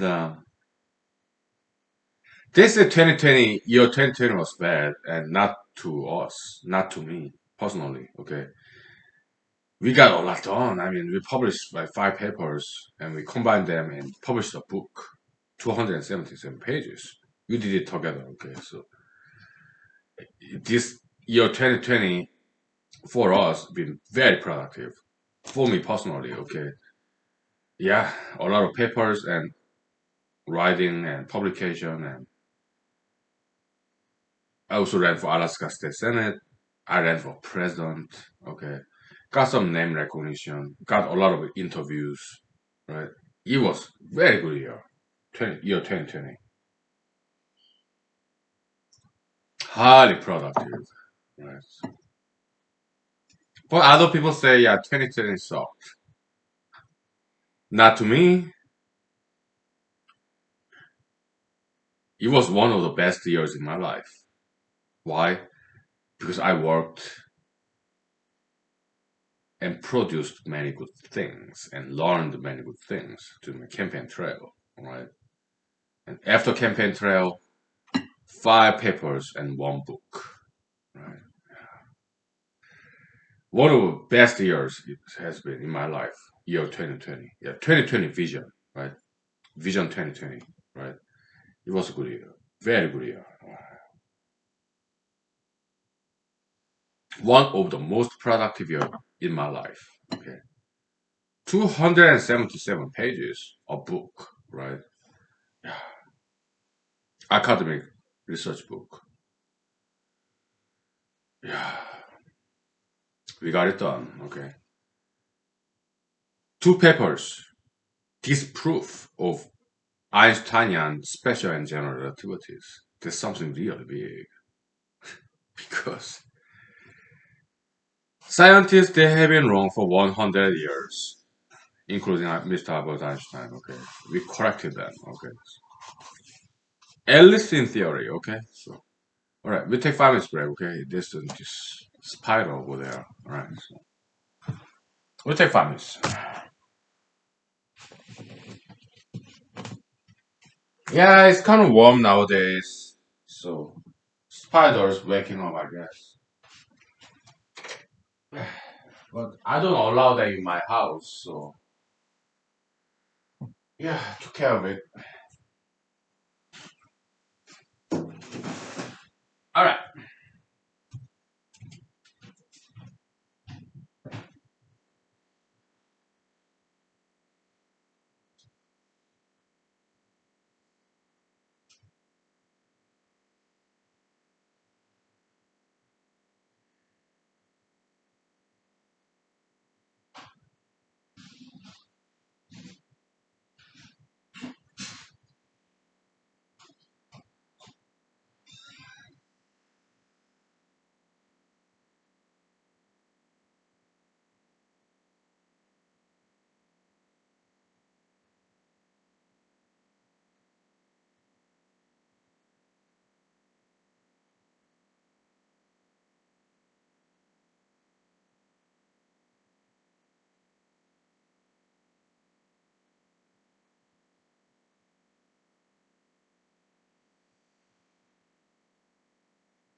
So, what's cooking?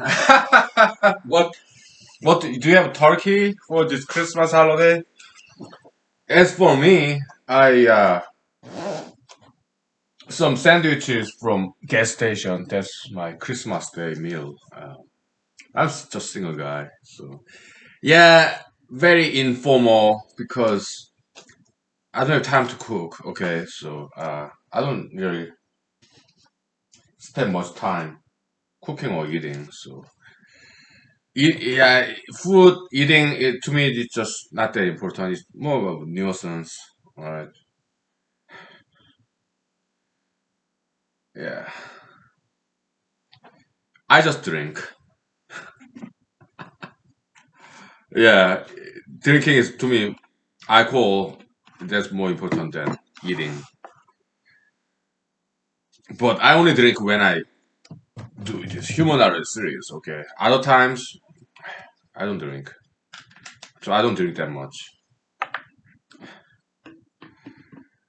Oh boy.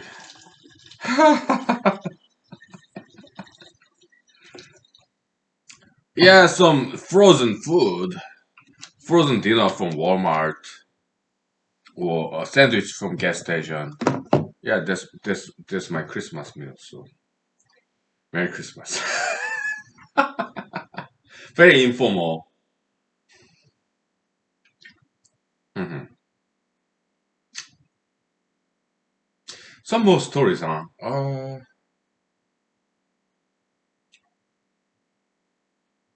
Maybe I can sing you some song. How about this guy, this David Bowie, Rebel Rebel? Somehow I thought of that song. Okay, it's a wonderful song. David Bowie, yeah, I'm a huge fan. Okay, so let me sing you that song. It's not quite Christmassy kind of song. It's not eggnog kind of song, but yeah, it's not Christmas at all. Okay, Rebel Rebel lyrics.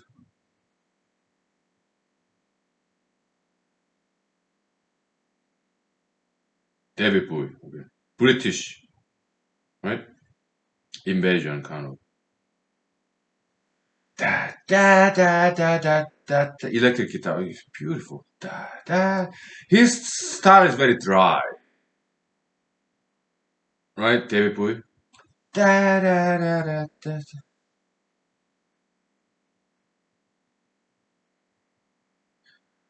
You got your mother in a war. She's not sure if you're a boy or a girl. Hey baby, your hair's alright. Hey baby, let's go out tonight. Yeah, lyrics doesn't not make any sense. Why? Because they try to rhyme. Alright, so it's all random words that rhyme. Okay, it has no meaning. Okay.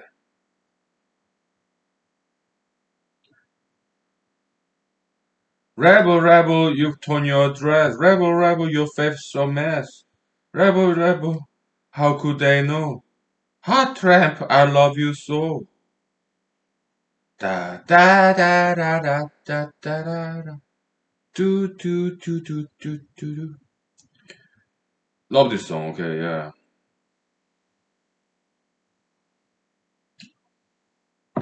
Not a Christmas song at all. Okay. Uh, what other songs? How about Fame? David Bowie. Love that song. Fantastic. This electric guitar, right?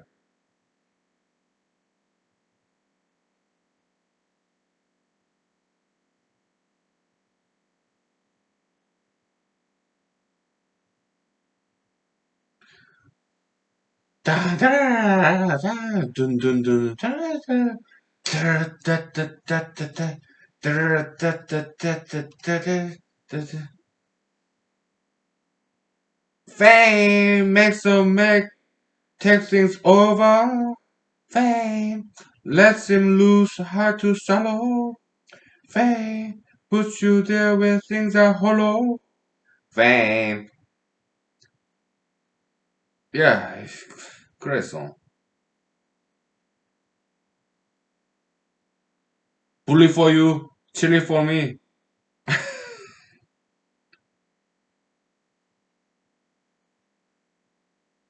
9 is mine.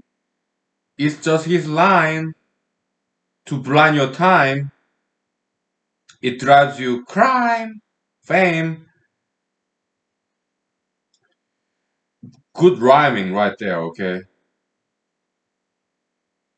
It's not your brain, it's just the flame that burns your chain to keep you insane. Fame. What you like is in the limo. Fame. What you get is no tomorrow. Fame. What you need, you have to borrow. What you need, you have to borrow. Good rhyming, okay? This guy, yeah, David Bowie, true musician, right? He's good. I don't like his makeup. This right eye, left eye, like contact lens, colored contact lens, like odd pair, blue and green, I guess, or brown. I don't know. Yeah, I don't like his makeup, like this strange costume. Okay, but how about Elton John? LGBT community member, but before he became LGBT, he used to be straight. Okay, and he sang this song, Blue Eyes. Why do I sing that song? Okay, yeah, I'm not Caucasian. I'm brown, but I like that song, Elton John, Blue Eyes. Some part of it. It's such a good song. Okay, yeah, that song he wrote it when he was straight. Okay.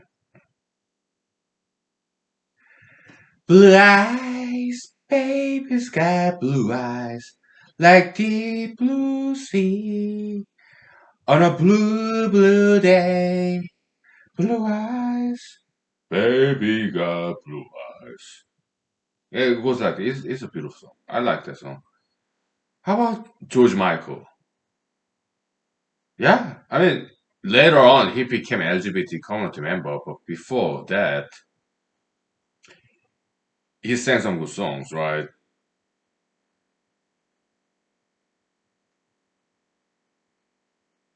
Like Last Christmas. How about yeah? I don't know how to sing this song very much. Okay.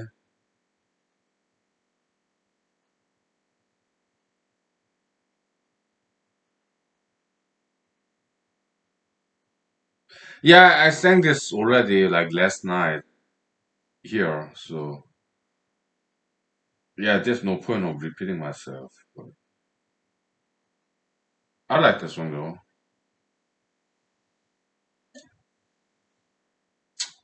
Yeah.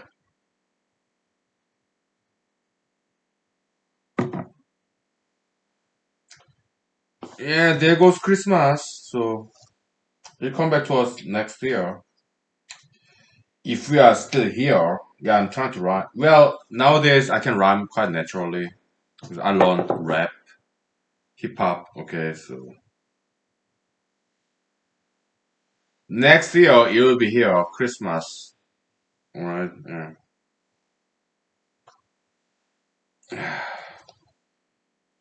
I guess it's time to wash this scarf. Yeah. Kind of smells salty, sweaty. So I'm sorry. Yeah, gross. I'm sorry. Yeah. Then again, I'm kind of single guy. So, but I put things in the right place. Okay. Oh yeah. How about I sing you some beautiful South British band song for forever? Okay.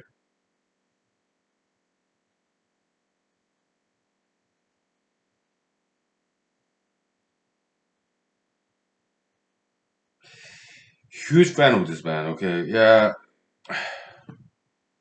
We'll take 5 minutes break. Okay. So then I tell you some stories about beautiful South. Okay. Never met them. Never went to their concert. Okay. Huge, just huge fan.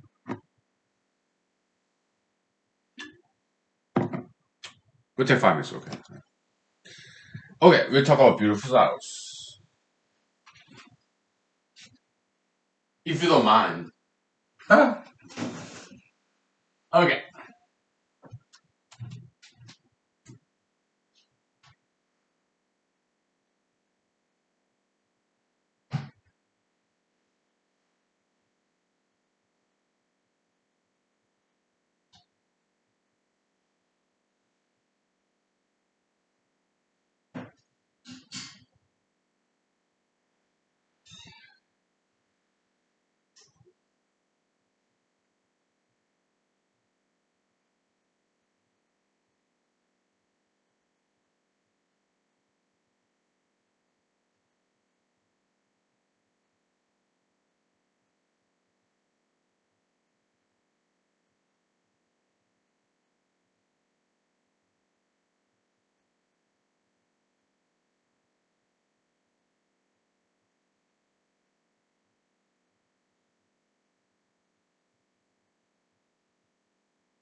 Okay, some Christmas solo karaoke session, right? So beautiful South. I mean, the very first time I encountered them, their music is, yeah, the movie French Kiss. Meg Ryan and a guy, French Kiss, right?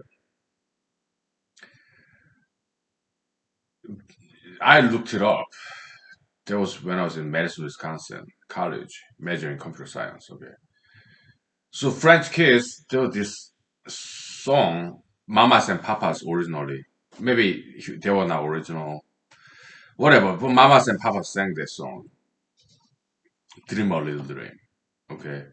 Then Beautiful South, they remade that song, Miss Jacqueline Abbott.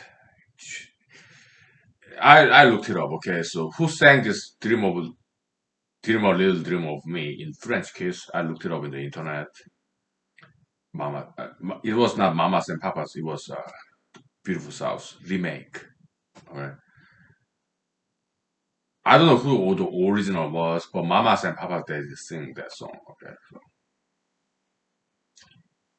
so some songs get remade by multiple singers, bands, recording artists. Right. So Mamas and Papas they may not have been original, but they sang it. Next, Beautiful South, British band. So yeah, it was British pop group, Beautiful South, who sang that song in French, in French Kiss movie. Okay, so I looked it up. Okay, okay, Beautiful South, huh? So I looked at my photo. Okay, I bought some their CDs back in like 1998, 1999 when I was in Madison, Wisconsin, computer science major. Okay, undergrad, and I was blown away because this some Madison, Wisconsin record stores back in the days they sell CDs, right? They had beautiful South. Yeah, something like the best of beautiful South anthology. They had it on CD in Madison, Wisconsin record store. I bought it and I was blown away. Okay, it was just so not very well known in America, but surprisingly, when I was in Camping Trail 5 months ago in Alaska in the valley, I went to karaoke. There's a karaoke app, right? And they had beautiful songs. I sang it, and some Alaskan Americans recognized that song. That was surprising. Okay, so yeah, some people know about beautiful songs even in America. Okay, but not very well known in America. Okay, but some Alaskans know about beautiful songs. Okay, so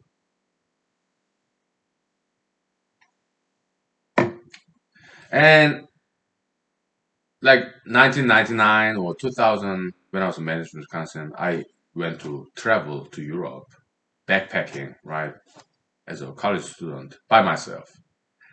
So I was staying in a youth hostel, kind of dormitory, kind of bunk beds, right, cheap hotel, and I met a bunch of British guys and girls. They were just traveling in Amsterdam, Netherlands, right? Yeah, in the same youth hostel room, right? So we hung out together. Sometimes we chatted. So I asked them, "Yeah, do you know Beautiful South?" They say, "Oh, of course we know Beautiful South. They're British band." So we sang together. Okay, and it was this song. Okay, I was like, yeah, I went to some recording stores in Europe and bought some CDs. Beautiful South. Okay. They're very well known in Europe. Okay, British band. Dun dun dun dun dun dun. I love you from the bottom of my pencil case. I love you in the summer. I write and sing.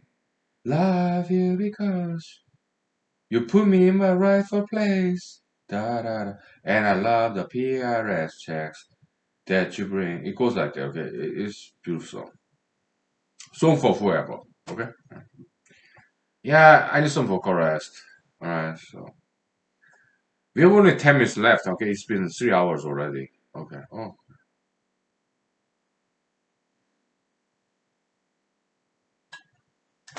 we are not too drunk. I'm not that sleepy. I have very long sleep. So we may just continue, huh? Yeah. Yeah.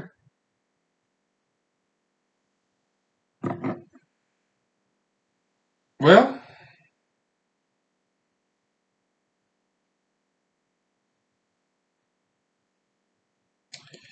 let me check with my friends, okay?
Paste, copy and submit.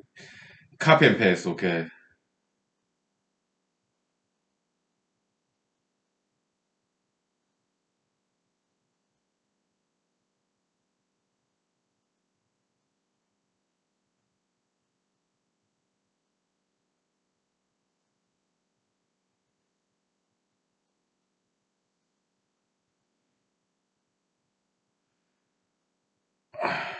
I just know too many people. Oh boy.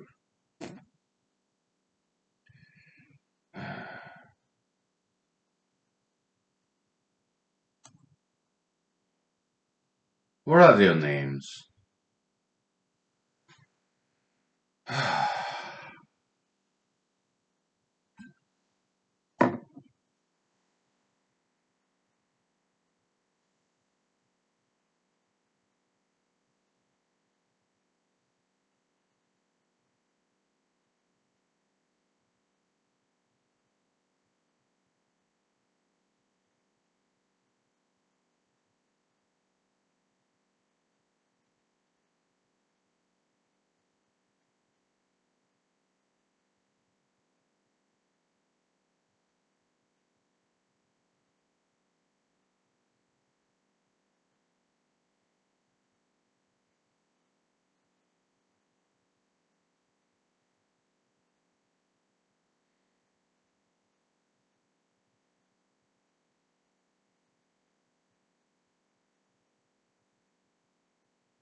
Yeah, too many friends to say Merry Christmas. Oh boy.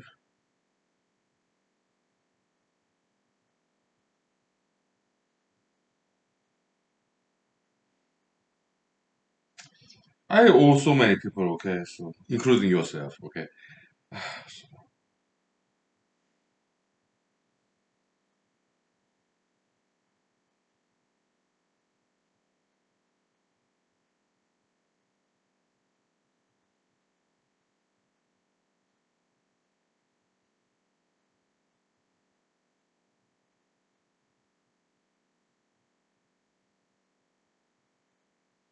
Oh, that's enough. Oh my gosh. Yeah. I know too many people. All right, so we'll stop and restart. Okay. So yeah, I'm not very hungry. I'm not sleepy. So I'm not that drunk. So I'd like to continue. Okay. So all right, Christmas marathon. I guess. Okay. I'll see you soon. All right.